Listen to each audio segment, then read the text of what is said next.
Les élèves de la deuxième année baccalauréat, bonjour.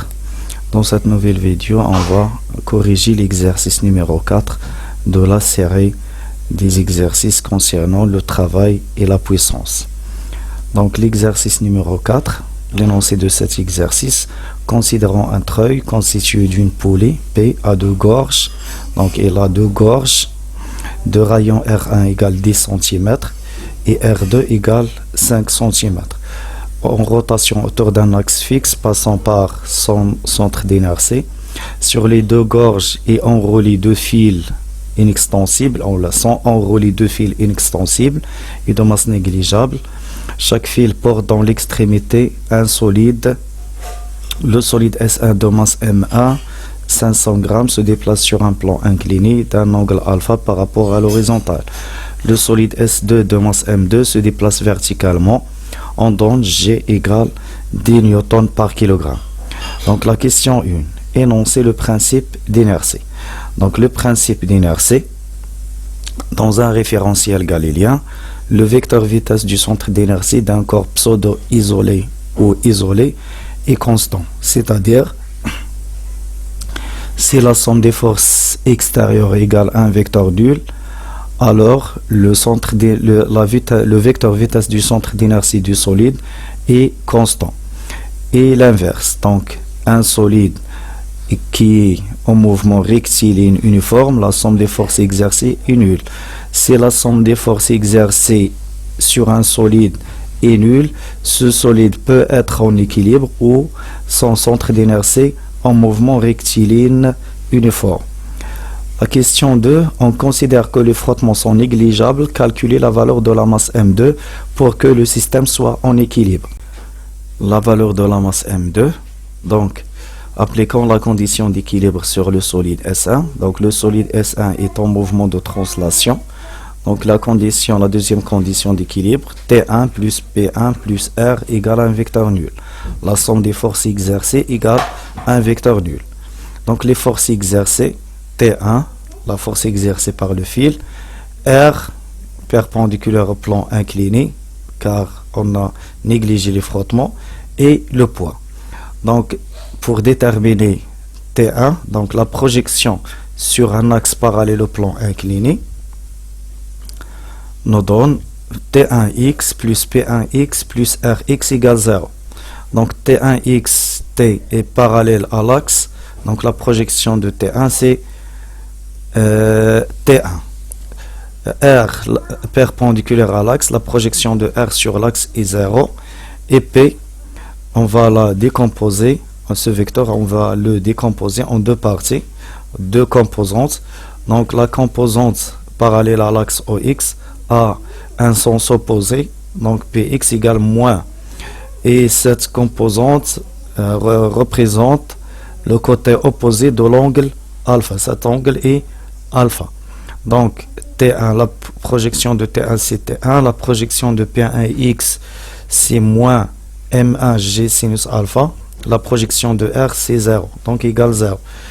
Donc à partir de cette condition, on a déterminé l'expression de T1 égale M1G sinus alpha. Maintenant, on applique la condition d'équilibre sur S2. Donc le solide S2, les forces exercées sur le solide S2 sont T2 plus P2. Donc la projection sur un axe vertical parallèle au fil nous donne donc la projection de T2 c'est T2x, c'est T2, et la projection de P2 c'est moins P2, donc moins M2G, donc ce qui nous donne que la tension T2 égale M2 fois G. Maintenant on va appliquer la condition d'équilibre sur la poulie. Donc la poulie est en rotation uniforme, est en équilibre autour d'un axe fixe. Donc le moment par rapport à l'axe delta du poids, plus le moment de la réaction de l'axe, plus le moment de T'1, plus le moment de T'2 égale 0. On prend un sens positif, donc T'1 et T'2. Donc le moment du poids égale 0, le moment de R égale 0, car il coupe l'axe de rotation. Donc le poids et R coupe l'axe de rotation, donc leur moment est nul. Le moment de T'1, T'1 a tendance de faire tourner la poulie dans le sens positif, donc T'1 R1, et T'2 égale le moment de T'2, donc moins T'2 fois R2, moins T'2 fois R2. Donc comme vous savez, le moment c'est l'intensité de la force fois la distance. Donc la distance entre la force exercée par le fil et l'axe, c'est le rayon. Ce qui nous donne que T'1 R1 égale T'2 R2. D'autre part, les fils ont des masses négligeables, donc T'2 égale T2, T'2 égale T2 et T'1 égale T1. Donc T'1, la force exercée par l'extrémité du fil sur la poulie, l'intensité de cette force, égale l'intensité exercée par l'autre extrémité sur le solide S1. Et la force exercée par l'extrémité de fil sur la poulie égale l'intensité de la force exercée par le fil F2 sur S2. Donc T2 égale T'2 et T'1 égale T1. Donc maintenant on va rassembler les trois expressions, les trois conditions qu'on a trouvées, les trois relations qu'on a trouvées. Donc les trois relations qu'on a trouvées, T'1 R1 égale T'2 R2 et T1 égale M1G sinus alpha et T2 égale M2G. Donc comme qu'on a dit, T'1 c'est T1 et T'2 c'est T2. Ce qui nous donne que M1G sinus alpha fois R1 égale M2G fois R2. Ce qui nous donne que la masse M2 égale M1 sinus alpha fois R1 sur R2. Donc on trouve que la masse M2 égale M1.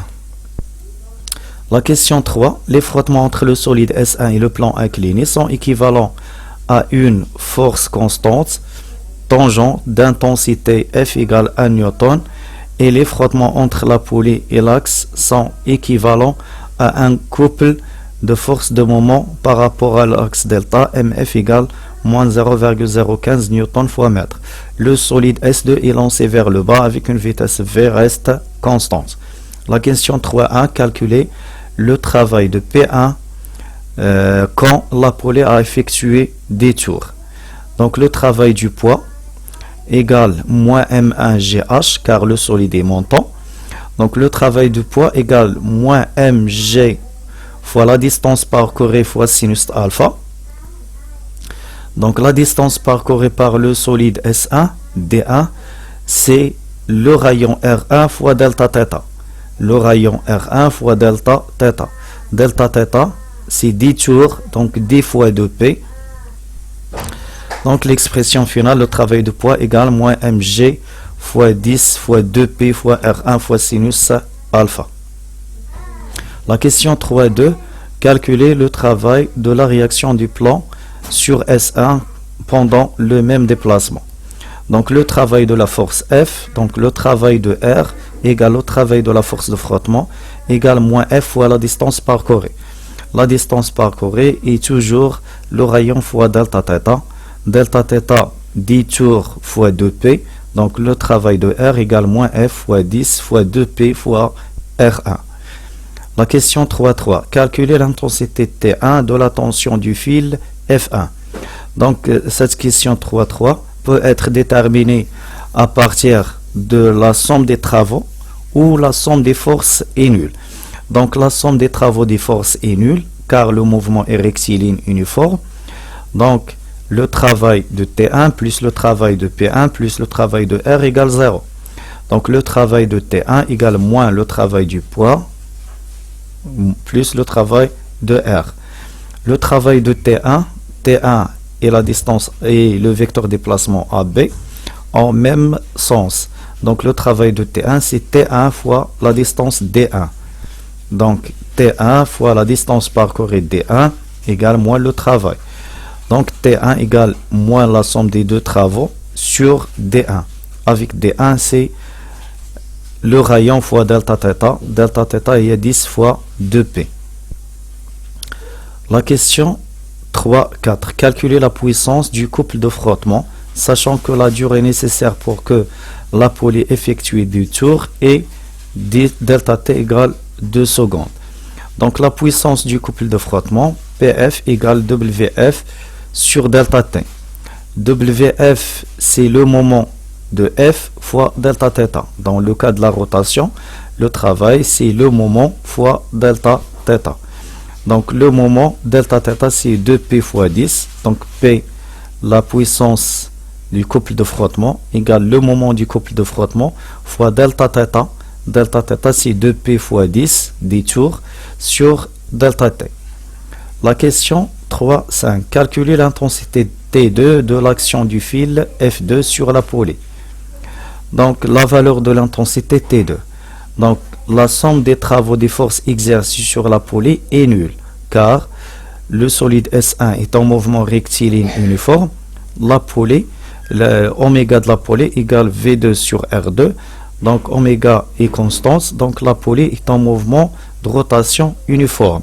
Donc lorsqu'un solide est en mouvement de rotation uniforme, la somme des travaux des forces exercées sur la poulie est nulle. Donc le travail de T'1 plus le travail du poids de la poulie plus le travail de la réaction de l'axe plus le travail du couple de frottement plus le travail de T' égale 0. Donc le travail de T'1, donc le sens du mouvement de S2. Donc T'1 a un moment négatif, T'2 a un moment positif. Donc moins le moment, c'est moins T'1 fois R1 fois delta θ. Le moment du poids et le moment de R sont nuls, donc fois delta θ. Plus le travail de F, c'est le moment de F fois delta θ. Plus le travail de T'2, c'est T'2 fois la distance R2 fois delta θ. Donc on simplifie par delta θ, on trouve que T'2 égale T'1, T'2 égale T'1 fois R1 moins le moment de F sur le rayon R2. La question 3.6. Déduire la masse du solide S2. Donc le solide S2 est en mouvement rectiligne uniforme. Donc T2 plus P2 égale un vecteur nul. Donc la projection sur l'axe vertical nous donne que T2x plus P2x égale 0. Donc T2 est moins M2G. Donc M2 égale T2 sur G. Et T2 égale T'2. T2 égale T'2. Voilà la correction de cet exercice. Merci pour votre attention et à la prochaine vidéo, Inch'Allah.